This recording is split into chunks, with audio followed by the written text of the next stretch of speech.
नमो भगवते वासुदेवाय। जय श्री हरि। आप सभी का हमारे YouTube चैनल पर हार्दिक स्वागत है।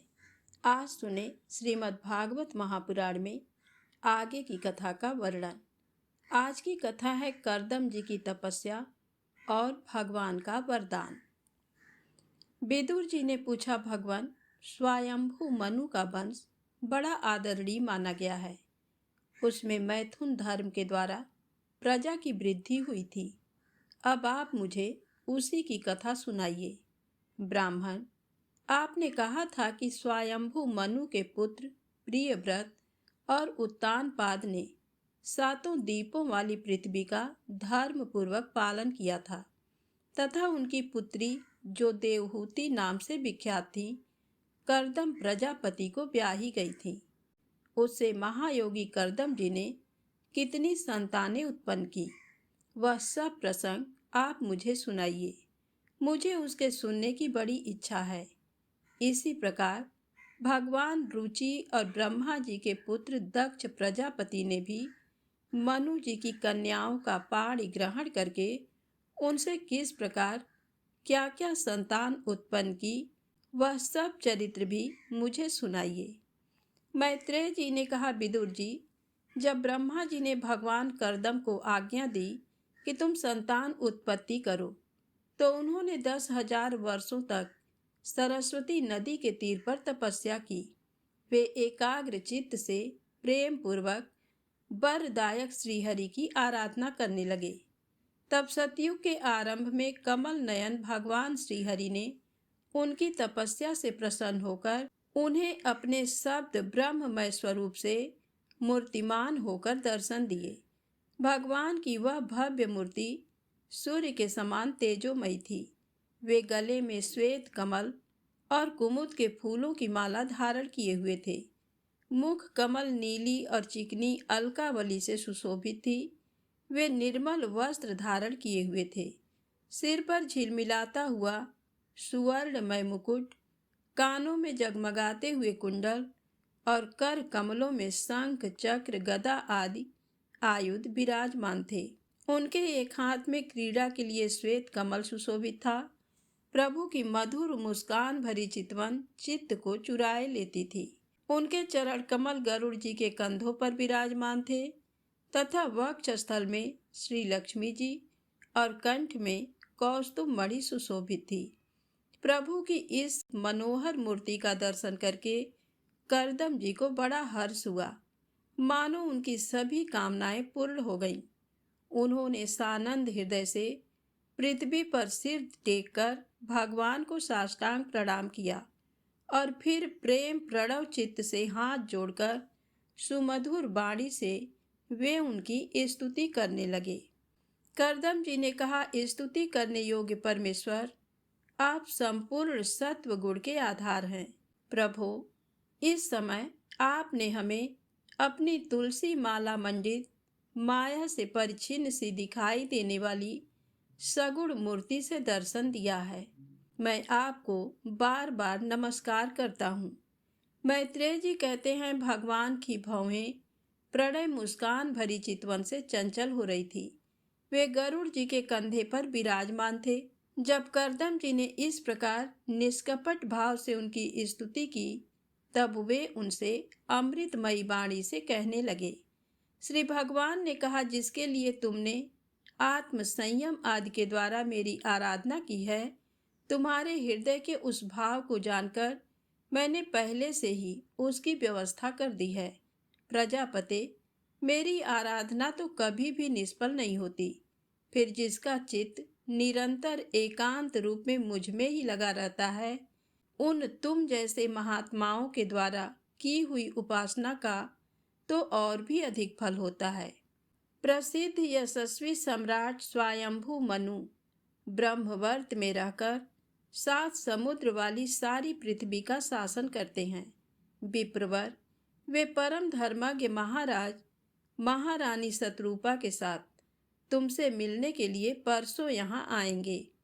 उनकी एक रूप, यौवन, शील और गुणों से संपन्न श्याम लोचना कन्या इस समय विवाह के योग्य है। प्रजापते, तुम सर्वथा उसके योग्य हो, इसलिए वे तुम्ही को वह कन्या अर्पण करेंगे।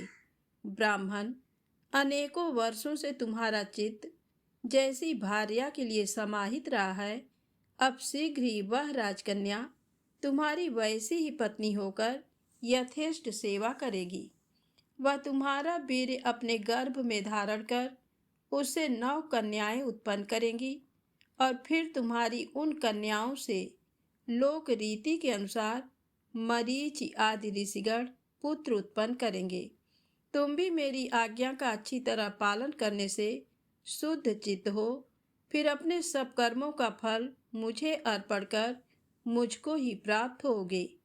जीवों पर दया करते हुए तुम आत्मज्ञान प्राप्त करोगे और फिर सबको अभय दान दे अपने सहित संपूर्ण जगत को मुझ में और मुझको अपने में स्थित देखोगे।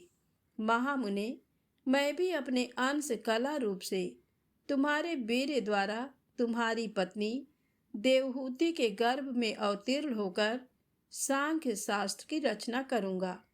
मैत्रेय जी कहते हैं, विदुर जी, कर्दम ऋषि से इस प्रकार संभाषण करके इंद्रियों के अंतर्मुख होने पर प्रकट होने वाले श्रीहरि सरस्वती नदी से घिरे हुए बिंदुसर तीर्थ से अपने लोक को चले गए। विदुर जी, श्रीहरि के चले जाने पर भगवान कर्दम उनके बताए हुए समय की प्रतीक्षा करते हुए बिंदु सरोवर पर ही ठहरे रहे।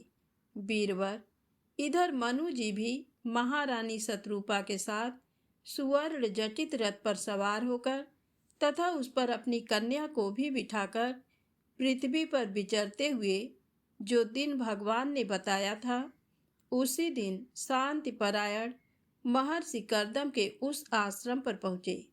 सरस्वती के जल से भरा हुआ ये बिंदु सरोवर वह स्थान है जहाँ अपने शरणागत भक्त कर्दम के प्रति उत्पन्न हुई अत्यंत करुणा के वशीभूत हुए भगवान के नेत्रों से आंसुओं की बूंदें गिरी थी। ये तीर्थ बड़ा पवित्र है। इसका जल कल्याणमय और अमृत के समान मधुर है तथा महर्षिगण सदा इसका सेवन करते हैं। आदिराज महाराज मनु ने उस उत्तम तीर्थ में कन्या के सहित पहुंचकर देखा कि मुनिवर कर्दम अग्निहोत्र से निवृत्त होकर बैठे हुए हैं। बहुत दिनों तक उग्र तपस्या करने के कारण वे शरीर से बड़े तेजस्वी दिख पड़ते थे तथा भगवान के स्नेहपूर्ण चितवन के दर्शन और उनके उच्चारण किए हुए कर्णामृत रूप सुमधुर वचनों को सुनने से इतने दिनों तक तपस्या करने पर भी वे विशेष दुर्बल नहीं जान पड़ते थे। उनका शरीर लंबा था, नेत्र कमल दल के समान विशाल और मनोहर थे, सिर पर जटाएं सुशोभित थीं और कमर में चीर वस्त्र थे। वे निकट से देखने पर बिना शान पर चढ़ी हुई महामूल्य मणि के समान मलिन जान पड़ते थे। महाराज स्वयंभू मनु को अपनी कुटी में आकर प्रणाम करते देख उन्होंने उन्हें आशीर्वाद से प्रसन्न किया और यथोचित आतिथ्य की रीति से उनका स्वागत सत्कार किया। जब मनु जी उनकी पूजा ग्रहण कर स्वस्थ चित्त से आसन पर बैठ गए, तब मुनिवर कर्दम ने भगवान की आज्ञा का स्मरण कर उन्हें मधुर वाणी से प्रसन्न करते हुए इस प्रकार कहा, देव, आप भगवान विष्णु की पालन शक्ति रूप हैं, इसलिए आपका घूमना फिरना निस्संदेह सज्जनों की रक्षा और दुष्टों के संहार के लिए ही होता है। आप साक्षात विशुद्ध विष्णु स्वरूप हैं तथा भिन्न भिन्न कार्यों के लिए सूर्य, चंद्र, अग्नि, इंद्र, वायु, यम, धर्म और वरुण आदि रूप धारण करते हैं। आपको नमस्कार है। आप मणियों से जड़े हुए जयदायक रथ पर सवार हो अपने प्रचंड धनुष की टंकार करते हुए उस रथ की घरघराहट से ही पापियों को भयभीत कर देते हैं और अपनी सेना के चरणों से रौंदे हुए भूमंडल को कांपाते अपनी उस विशाल सेना को साथ लेकर पृथ्वी पर सूर्य के समान विचरते हैं। यदि आप ऐसा न करें तो चोर डाकू भगवान की बनाई हुई वर्णाश्रम धर्म की मर्यादा को तत्काल नष्ट कर दें तथा विषय लोलुप निरंकुश मानव द्वारा सर्वत्र अधर्म फैल जाए। यदि आप संसार की ओर से निश्चिंत हो जाएं, तो ये लोग दुराचारियों के पंजे में पड़कर नष्ट हो जाए। तो भी बीरवर, मैं आपसे पूछता हूँ कि इस समय यहाँ आपका आगमन किस प्रयोजन से हुआ है? मेरे लिए जो आज्ञा होगी उसे मैं निष्कपट भाव से सहर्ष स्वीकार करूँगा।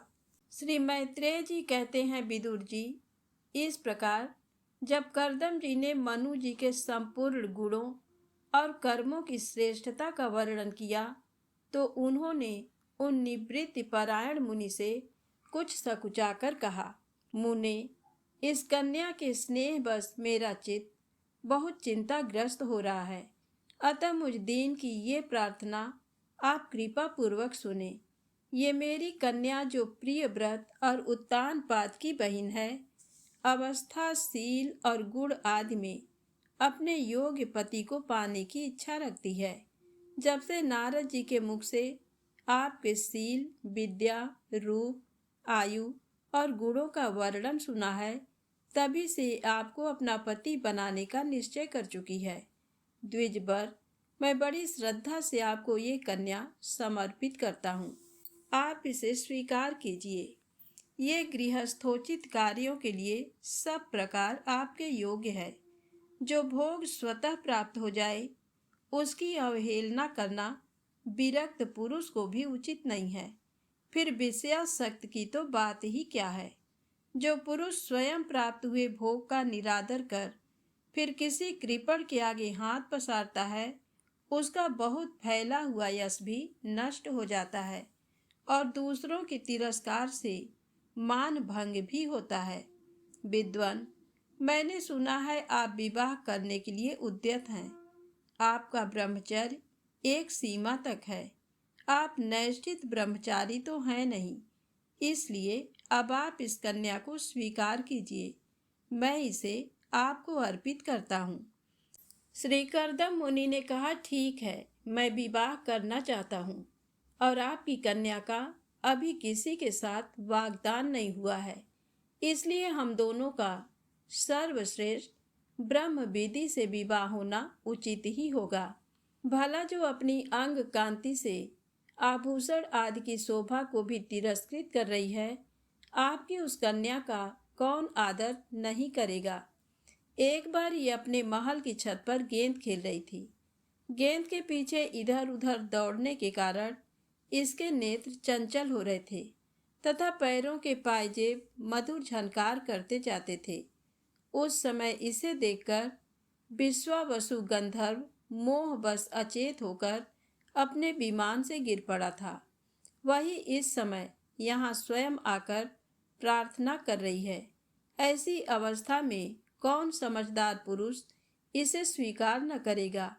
ये तो साक्षात आप महाराज श्री स्वयंभु मनु की दुलारी कन्या और उत्तान पाद की प्यारी बहन है तथा ये रमणियों में रत्न के समान है।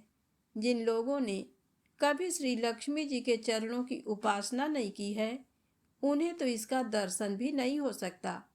अतः मैं आपकी इस साध्वी कन्या को अवश्य स्वीकार करूँगा, किंतु एक शर्त के साथ। जब तक इसके संतान न हो जाएगी तब तक मैं गृहस्थ धर्मानुसार इसके साथ रहूँगा। उसके बाद भगवान के बताए हुए संन्यास प्रधान, हिंसा रहित, सम, दम आदि धर्मों को ही अधिक महत्व दूंगा, जिनसे इस विचित्र जगत की उत्पत्ति हुई है, जिनमें ये लीन हो जाता है और जिनके आश्रय से ये स्थित है। मुझे तो वे प्रजापतियों के भी पति भगवान श्री अनंत ही सबसे अधिक मान्य हैं। मैत्रेय जी कहते हैं, प्रचंड धनुर्धर विदुर, कर्दम जी केवल इतना ही कह सके। फिर वे हृदय में भगवान कमल नाभ का ध्यान करते हुए मौन हो गए। उस समय उसके मंद हास्य युक्त मुख कमल को देखकर देवहूति का चित्त लुभा गया। मनु जी ने देखा कि इस संबंध में महारानी शत्रुपा और राजकुमारी की स्पष्ट अनुमति है। अतः उन्होंने अनेक गुणों से संपन्न करदम जी को उन्हीं के समान गुणवती कन्या का प्रसन्नता पूर्वक दान कर दिया। महारानी शत्रुपा ने भी बेटी और दामाद को बड़े प्रेम पूर्वक बहुत से बहुमूल्य वस्त्र, आभूषण और गृहस्थोचित पात्र आदि दहेज में दिए। इस प्रकार सुयोग्य वर को अपनी कन्या देकर महाराज मनु निश्चिंत हो गए। चलती बार उसका वियोग न सह सकने के कारण उन्होंने उत्कंठावश विह्वल चित्त होकर उसे अपनी छाती से चिपटा लिया और बेटी बेटी कहकर रोने लगे। उनकी आंखों से आंसुओं की झड़ी लग गई और उनसे उन्होंने देवहूति के सिर के सारे बाल भिगो दिए। फिर वे मुनिवर करदम से पूछकर उनकी आज्ञा ले रानी के सहित रथ पर सवार हुए और अपने सेवकों सहित ऋषि कुल सेवित सरस्वती नदी के दोनों तीरों पर मुनियों के आश्रमों की शोभा देखते हुए अपनी राजधानी में चले आए। जब ब्रह्मावर्त की प्रजा को ये समाचार मिला कि उसके स्वामी आ रहे हैं, तब वह अत्यंत आनंदित होकर स्तुति, गीत एवं बाजे गाजे के साथ आगवानी करने के लिए ब्रह्मावर्त की राजधानी से बाहर आए। सब प्रकार की संपदाओं से युक्त बर्हिष्मती नगरी मनु जी की राजधानी थी, जहाँ पृथ्वी को रसातल से ले आने के पश्चात शरीर कंपाते समय श्री वराह भगवान के रोम झड़कर गिरे थे। वे रोम ही निरंतर हरे भरे रहने वाले कुश और काश हुए, जिनके द्वारा मुनियों ने यज्ञ में विघ्न डालने वाले दैत्यों का तिरस्कार कर भगवान यज्ञ पुरुष की यज्ञों द्वारा आराधना की है। महाराज मनु ने भी श्री वराह भगवान से भूमि रूप निवास स्थान प्राप्त होने पर इसी स्थान में कुश और काश की चटाई बिछाकर श्री यज्ञ भगवान की पूजा की थी। जिस बर्हिष्मती पुरी में मनु जी निवास करते थे, उसमें पहुंचकर उन्होंने अपने त्रिताप नाशक भवन में प्रवेश किया। वहां अपनी भार्या और संतति के सहित वे धर्म, अर्थ और मोक्ष के अनुकूल भोगों को भोगने लगे। प्रातःकाल होने पर गंधर्वगण अपनी स्त्रियों के सहित उनका गुणगान करते थे, किंतु मनु जी उसमें आसक्त न होकर प्रेमपूर्ण हृदय से श्री हरि कथाएं ही सुना करते थे। वे इच्छानुसार भोगों का निर्माण करने में कुशल थे, किंतु मननशील और भगवत परायण होने के कारण भोग उन्हें किंचित भी विचलित नहीं कर पाते थे। भगवान विष्णु की कथाओं का श्रवण, ध्यान, रचना और निरूपण करते रहने के कारण उनके मनवंतर को व्यतीत करने वाले क्षण कभी व्यर्थ नहीं जाते थे। इस प्रकार अपनी जागृत आदि तीनों अवस्थाओं अथवा तीनों गुणों को अभिभूत करके उन्होंने भगवान वासुदेव के कथा प्रसंग में अपने मनवंतर के 71 चतुर्युग पूरे कर दिए। व्यास नंदन विदुर जी, जो पुरुष श्रीहरि के आश्रित रहता है, उसे शारीरिक, मानसिक, दैविक, मानसिक अथवा भौतिक दुख किस प्रकार कष्ट पहुंचा सकते हैं। मनु जी निरंतर समस्त प्राणियों के हित में लगे रहते थे। मुनियों के पूछने पर उन्होंने मनुष्यों के तथा समस्त वर्ण और आश्रमों के अनेक प्रकार के मंगलमय धर्मों का भी वर्णन किया, जो मनु संहिता के रूप में अब भी उपलब्ध है। जगत के सर्वप्रथम सम्राट महाराज मनु वास्तव में कीर्तन के योग्य थे। ये मैंने उनके अद्भुत चरित्र का वर्णन किया। मैत्रेय जी ने कहा, विदुर जी, माता पिता के चले जाने पर पति के अभिप्राय को समझ लेने में कुशल साध्वी देवहूति करदम जी की प्रतिदिन प्रेम पूर्वक सेवा करने लगी। ठीक उसी तरह जैसे श्री पार्वती जी भगवान शंकर की सेवा करती हैं। उसने काम, वासना, दंभ, द्वेष, लोभ पाप और मद का त्याग कर बड़ी सावधानी और लगन के साथ सेवा में तत्पर रहकर विश्वास, पवित्रता, गौरव, संयम, प्रेम और मधुर भाषण आदि गुणों से अपने परम तेजस्वी पति देव को संतुष्ट कर लिया। देवहूति समझती थी कि मेरे पति देव दैव से भी बढ़कर हैं, इसलिए वह उनसे बड़ी बड़ी आशाएं रखकर उनकी सेवा में लगी रहती थी। इस प्रकार बहुत दिनों तक अपना अनुवर्तन करने वाली उस मनु पुत्री को व्रत आदि का पालन करने से दुर्बल हुई देख देवर्षि श्रेष्ठ कर्दम को दयावश कुछ खेद हुआ और उन्होंने उससे प्रेम गदगद बाणी में कहा। कर्दम जी बोले, मनु नंदिनी, तुमने मेरा बड़ा आदर किया है। मैं तुम्हारी उत्तम सेवा और परम भक्ति से बहुत संतुष्ट हूँ। सभी देहधारियों को अपना शरीर बहुत प्रिय एवं आदर की वस्तु होता है, किंतु तुमने मेरी सेवा के आगे उसके क्षीण होने की भी कोई परवाह नहीं की। अतः अपने धर्म का पालन करते रहने से मुझे तप, समाधि, उपासना और योग के द्वारा जो भय और शोक से रहित भगवत प्रसाद स्वरूप विभूतियां प्राप्त हुई हैं, उन पर मेरी सेवा के प्रभाव से अब तुम्हारा भी अधिकार हो गया है। मैं तुम्हें दिव्य दृष्टि प्रदान करता हूँ, उसके द्वारा तुम उन्हें देखो। अन्य जितने भी भोग हैं वे तो भगवान श्रीहरि के भ्रिकुटी विलास मात्र से नष्ट हो जाते हैं, अतः वे इनके आगे कुछ भी नहीं हैं। तुम मेरी सेवा से भी कृतार्थ हो गई हो। अपने पतिव्रत धर्म का पालन करने से तुम्हें ये दिव्य भोग प्राप्त हो गए हैं, तुम इन्हें भोग सकती हो। हम राजा हैं, हमें सब कुछ सुलभ है। इस प्रकार जो अभिमान आदि विकार हैं, उनके रहते हुए मनुष्यों को इन दिव्य भोगों की प्राप्ति होनी कठिन है। कर्दम जी के इस प्रकार कहने से अपने पतिदेव को संपूर्ण योग, माया और विद्याओं में कुशल जानकर उस अबला की सारी चिंता जाती रही। उसका मुख किंचित संकोच भरी चितवन और मधुर मुस्कान से खिल उठा और वह विनय एवं प्रेम से गदगद बाड़ी में इस प्रकार कहने लगी। देवहूति ने कहा, द्विज श्रेष्ठ स्वामिन, मैं ये जानती हूँ कि कभी निष्फल न होने वाली योग शक्ति और त्रिगुणात्मिक माया पर अधिकार रखने वाले आपको ये सब ऐश्वर्य प्राप्त हैं, किंतु प्रभो, आपने विवाह के समय जो प्रतिज्ञा की थी कि गर्भाधान होने तक मैं तुम्हारे साथ गृहस्थ सुख का उपभोग करूंगा, उसकी अब पूर्ति होनी चाहिए, क्योंकि श्रेष्ठ पति के द्वारा संतान प्राप्त होना पतिव्रता स्त्री के लिए महान लाभ है।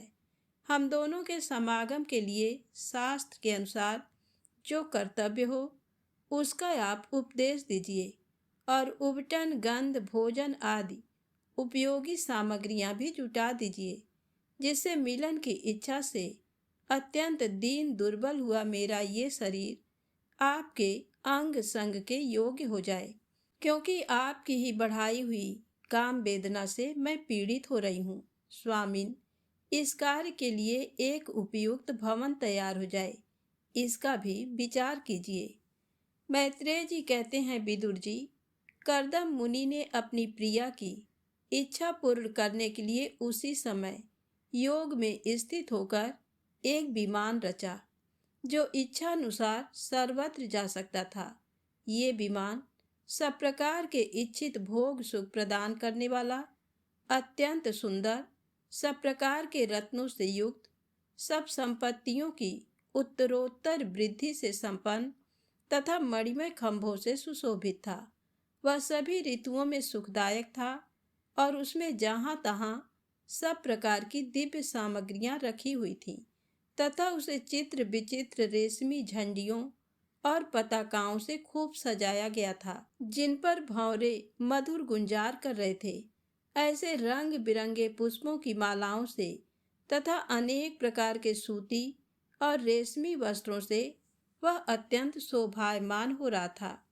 एक के ऊपर एक बनाए हुए कमरों में अलग अलग रखी हुई सैया, पलंग, पंखे और आसनों के कारण वह बड़ा सुंदर जान पड़ता था। जहाँ तहाँ दीवारों में की हुई शिल्प रचना से उसकी अपूर्व शोभा हो रही थी। उसमें पन्ने का फर्श था और बैठने के लिए मूंगे की बेदियां बनाई गई थीं। मूंगे की ही देहलियां थीं। उसके द्वारों में हीरे के किवाड़ थे तथा इंद्र नीलमणि के शिखरों पर सोने के कलश रखे हुए थे। उसकी हीरे की दीवारों में बढ़िया लाल जड़े हुए थे, जो ऐसे जान पड़ते थे मानो विमान की आंखें हों, तथा उसे रंग बिरंगे चंदों में और बहुमूल्य सुनहरी बंधनवारों से सजाया गया था। उस विमान में जहां तहां कृत्रिम हंस और कबूतर आदि पक्षी बनाए गए थे, जो बिल्कुल सजीव से मालूम पड़ते थे। उन्हें अपना सजातीय समझकर बहुत से हंस और कबूतर उनके पास बैठ बैठकर अपनी बोली बोलते थे। उसमें सुविधानुसार क्रीड़ा स्थली, शयन गृह, बैठक, आंगन और चौक आदि बनाए गए थे, जिसके कारण वह विमान स्वयं करदम जी को भी विस्मित सा कर रहा था।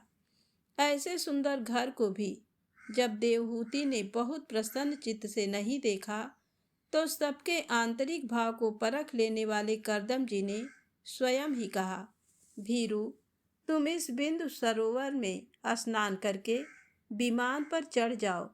ये विष्णु भगवान का रचा हुआ तीर्थ मनुष्यों को सभी कामनाओं की प्राप्ति कराने वाला है। कमल लोचना देवहूति ने अपने पति की बात मानकर सरस्वती के पवित्र जल से भरे हुए उस सरोवर में प्रवेश किया। उस समय वह बड़ी मैली कुचैली साड़ी पहने हुए थी। उसके सिर के बाल चिपक जाने से उनमें लटें पड़ गई थीं। शरीर में मैल जम गया था तथा स्तन कांतिहीन हो गए थे। सरोवर में गोता लगाने पर उसने उसके भीतर एक महल में 1000 कन्याएं देखीं। वे सभी किशोर अवस्था की थीं और उनके शरीर से कमल की सी गंध आती थी। देवहूति को देखते ही वे सब स्त्रियां सहसा खड़ी हो गईं और हाथ जोड़कर कहने लगीं, हम आपकी दासियां हैं, हमें आज्ञा दीजिए, आपकी क्या सेवा करें। विदुर जी, तब स्वामिनी को सम्मान देने वाली उन रमणियों ने बहुमूल्य मसालों तथा गंध आदि से मिश्रित जल के द्वारा मनस्विनी देवहूति को स्नान कराया तथा उसे 2 नवीन और निर्मल वस्त्र पहनने को दिए। फिर उन्होंने ये बहुत मूल्य के बड़े सुंदर और कांतिमान आभूषण, सर्वगुण संपन्न भोजन और पीने के लिए अमृत के समान स्वादिष्ट आसव प्रस्तुत किए। अब देवहूति ने दर्पण में अपना प्रतिबिंब देखा तो उसे मालूम हुआ कि वह भांति भांति के सुगंधित फूलों के हारों से विभूषित है, स्वच्छ वस्त्र धारण किए हुए है। उसका शरीर भी निर्मल और कांतिमान हो गया है तथा उन कन्याओं ने बड़े आदर पूर्वक से उसका मांगलिक श्रृंगार किया है। उसे सिर से स्नान कराया गया है। स्नान के पश्चात अंग अंग में सब प्रकार के आभूषण सजाए गए तथा उसके गले में हार हुमेल, हाथों में कंकड़ और पैरों में छमछमाते हुए सोने के पायजेब सुशोभित हैं। कमर में पड़ी हुई सोने की रत्न जटित करधनी से, बहुमूल्य मणियों के हार से और अंग अंग में लगे हुए कुमकुम आदि मंगल द्रव्यों से उसकी अपूर्व शोभा हो रही है। उसका मुख सुंदर दंतावली, मनोहर भौहें, कमल की कली से स्पर्धा करने वाले प्रेम कटाक्ष में सुंदर नेत्र और नीली अलकावली से बड़ा ही सुंदर जान पड़ता है। विदुर जी, जब देवहूति ने अपने प्रिय पतिदेव का स्मरण किया तो अपने को सहेलियों के सहित वहीं पाया जहाँ प्रजापति करदम जी विराजमान थे। उस समय अपने को सहस्त्रों स्त्रियों के सहित अपने प्राणनाथ के सामने देख और उनके योग का प्रभाव समझकर देवहूति को बड़ा विस्मय हुआ। शत्रु विजयी विदुर, जब करदम जी ने देखा कि देवहूति का शरीर स्नान करने से अत्यंत निर्मल हो गया है और विवाह काल से पूर्व उसका जैसा रूप था उसी रूप को पाकर वह अपूर्व शोभा से संपन्न हो गई है, हजारों विद्याधारियां उसकी सेवा में लगी हुई हैं तथा उसके शरीर पर बढ़िया बढ़िया वस्त्र शोभा पा रहे हैं। तब उन्होंने बड़े प्रेम से उसे विमान पर चढ़ाया। उस समय अपनी प्रिया के प्रति अनुरक्त होने पर भी करदम जी की महिमा कम नहीं हुई। विद्याधारियां उनके शरीर की सेवा कर रही थीं। खिले हुए कुमुद के फूलों से श्रृंगार करके अत्यंत सुंदर बने हुए वे विमान पर इस प्रकार शोभा पा रहे थे मानो आकाश में तारागढ़ से घिरे हुए चंद्रदेव विराजमान हो। उस विमान पर निवास कर उन्होंने दीर्घ काल तक कुबेर जी के समान मेरु पर्वत की घाटियों में विहार किया। ये घाटियां 8 लोकपालों की विहार भूमि है। इसमें कामदेव को बढ़ाने वाली शीतल मंद सुगंध वायु चलकर इनकी कमनीय शोभा का विस्तार करती हैं तथा श्री गंगा जी के स्वर्ग लोक से गिरने की मंगलमय ध्वनि निरंतर गूंजती रहती है। उस समय भी दिव्य विद्याधारियों का समुदाय उनकी सेवा में उपस्थित था और सिद्धगढ़ वंदना किया करते थे। इसी प्रकार प्राण प्रिया देवहूति के साथ उन्होंने वैश्रम्भक, सुरसन, नंदन, पुष्पभद्र और चैत्ररथ आदि अनेकों देवोद्यानों तथा मानस सरोवर में अनुराग पूर्वक विहार किया। उस कांतिमान और इच्छानुसार चलने वाले श्रेष्ठ विमान पर बैठकर वायु के समान सभी लोकों में विचरते हुए करदम जी विमान बिहारी देवताओं से भी आगे बढ़ गए। विदुर जी, जिन्होंने भगवान के भव भयहारी पवित्र पाद पद्मों का आश्रय लिया है, उन धीर पुरुषों के लिए कौन सी वस्तु या शक्ति दुर्लभ है। इस प्रकार महायोगी करदम जी ये सारा भूमंडल जो दीप वर्ष आदि की विचित्र रचना के कारण बड़ा आश्चर्य में प्रतीत होता है, अपनी प्रिया को दिखाकर अपने आश्रम को लौट आए। फिर उन्होंने अपने को 9 रूपों में विभक्त कर रति सुख के लिए अत्यंत उत्सुक मनु कुमारी देवहूति को आनंदित करते हुए उसके साथ बहुत वर्षों तक विहार किया, किंतु उनका इतना लंबा समय एक मुहूर्त के समान बीत गया।